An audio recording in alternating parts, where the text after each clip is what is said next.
Okay, here is my front elevation, and it's as finished as it's going to be today. Although when I show it to you guys next week, I will have darkened my walls, just like we had to darken our walls and put in weight line on the floor plan. We'll put weight line. I'll put weight line in on my edges here, but hopefully you can see my lines. So you had seen it kind of in its first stage, and I had that middle line and some extras over on either side. I erased everything. I erased the 9-foot line, which is the interior height of the ceilings. I erased that, so you could just see the 7-foot line, very light, which is as high as I had the windows and the doors to go. So the first thing I did was the windows, starting from the corner. But after I was done, I came up with a better idea. So I'm going to tell you my better idea.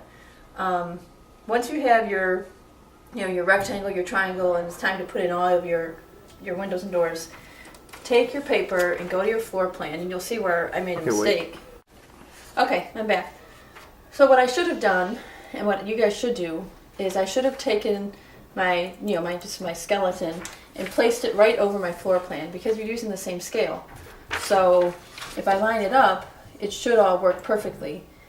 I made a mistake. I didn't do that. I wish I had. And then after the fact, when I thought about it and I put my elevation on top of my floor plan, all of my openings should have matched up exactly with the floor plan, and mine don't. My mistake came in making my front door too wide. So my front door is too wide, and then my picture window is too far over. But you guys shouldn't make that mistake, because, let me just show you.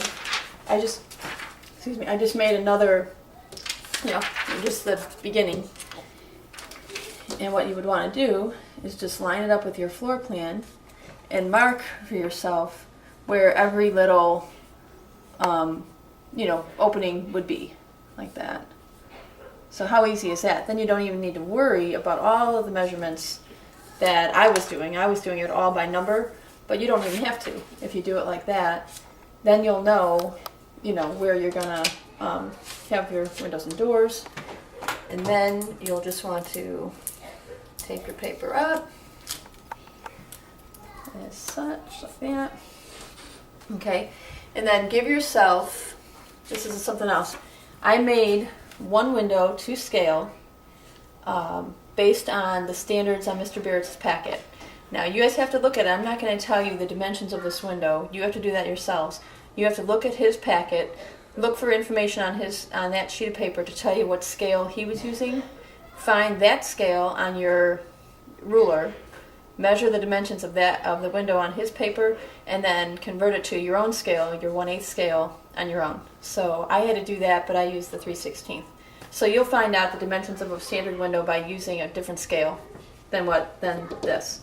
So anyway, I then I'm using 3/16, so I made a window on a 3/16 scale, and I used that then to trace using a straight edge. I made sure that I always use a straight edge, and I also made sure that I lined everything up so that everything was always perpendicular.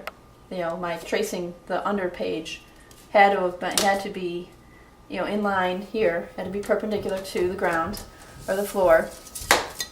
And then, then I just traced it based on the 7-foot line that is still drawn on your paper. I don't have it here, but there's my 7-foot line, which is the bottom of my roof. I lined the top of my window up to the bottom of the roof. You would have you could have a little mark right here to show a perpendicular line where it's supposed to be. And then I just traced it, but again with a straight edge, so it came out looking very crisp. So let me put this one back up again. So then, had I done that, I would have gotten all my windows where I wanted. I went online and I found a door that I liked. I just did front doors on Google, and then I clicked images, and I just found one that I liked. So that was the front door I chose. The 6-inch line is on the bottom. At first I put the 6-inch line, in from the bottom of the house, but I think that was wrong because it just totally smushed all this stuff. So I erased it and I put the 6-inch line on the bottom. if that was wrong, if Mr. Beards might tell me that was wrong, but oh well, it makes my plan look better. So, so that's that, and I'll be able to check this when I'm grading your papers. I will take your front elevation and I will lay it over your floor plan to make sure that all of your openings line up as they're supposed to. These are called dormer windows, and I just decided to put those on the top because this hip roof is just big and boring.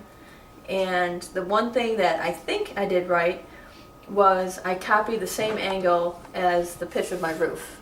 And so when I did that, I just took another piece of vellum paper and I put it over my drawing, and I just traced the angle that we already have.